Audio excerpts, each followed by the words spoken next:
Кыргызстанда сот органдары чыгарган өкүмдөрдүн 45% аткарылбайт. Бул маселени ар тараптуу караса болот дейт Жогорку соттун төрайымы. Айнаш Токпаева мисал келтиргендей, акчалай айыпка жыгылган же алимент төлөөгө милдеттендирилген тараптын материалдык абалы жооп бербегендиктен көпчүлүк соттук өкүмдөр аткарылбай келет. Өлкөдө жалпысынан 200дөн ашуун соттук аткаруучу бар.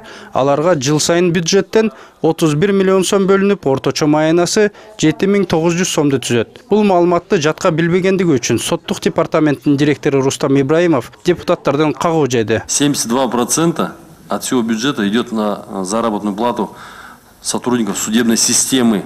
Я вопрос конкретно задала. Из 1 миллиарда бюджета судебного департамента сколько составляет зарплата судебных исполнителей? Сот аткаруучулар деди, мен соттор деген жок. Сейчас через минут 5 я вам могу ответить. Мне кажется, этот вопрос у вас автоматом должен быть. Вы должны четко знать свой бюджет, постатейно, сколько из них составляет зарплата судебных исполнителей. Жаш кадрлар айлык маянанын аздыгынан жумуш которууга аргасыз дейт Жогорку соттун жетекчиси.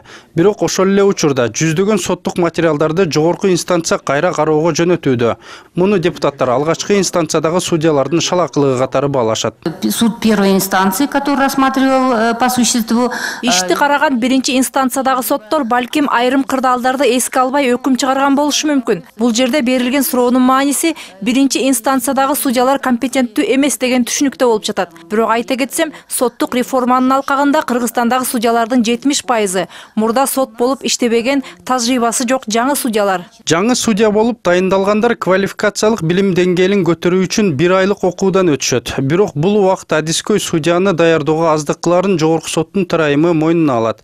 Кептин бары жаш кадрларда эмес дешет депутаттар. Анткени соттук корпус коррупциялашканы жашыруун эмес. В 2015 году 2015-жылы 13694 мас абалында айдоочу кармалып, материалдардын бардыгы сотко жиберилиптир. Дерлик 14000 айдоочунун 4000дей гана айдоочулук көлүгүнөн ажыратылыптыр. Калгандарына айып салынып, же башка чара көрүлүп кое берилиптир. 2263 иш 2 жылдан бери соттун өндүрүшүндө турат экен. Бул мен үчүн чоң көрсөткүч. Эмнеге мас абалындагыларды айдоочулук көлүгүнөн ажыратпайсыңар? Демек алар судьялар менен өз ара сүйлөшүп алып, кутулуп жатышат. Былтыр сот органдары 63 ишти мөөнөттүк ченемдерин бузуу менен карашкан. Бирок 5 гана судья мөөнөтүнөн мурда кызматтан кетирилсе, 2 судьяга сөгүш жарыяланыптыр. Судьяларды дисциплинардык жоопкерчиликке тартуу маселесин соттор кеңеши карагандыктан бул жерде Жогорку соттун төрайымы алсыз дешет депутаттар. Жогорку соттун төрайымынан канча суроо берсек да жооп бере албайт.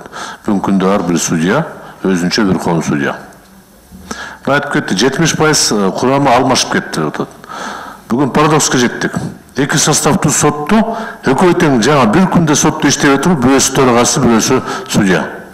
Кантип төрагалык кылат, мен түшүнбөй турам. Бул мыйзамда мүмкүнчүлүк берилип атат.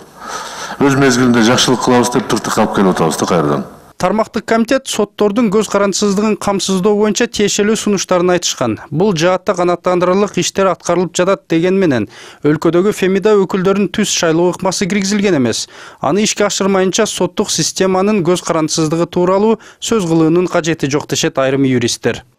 Аман Бакиров, Алтынбек Каныбек уулу, НТС.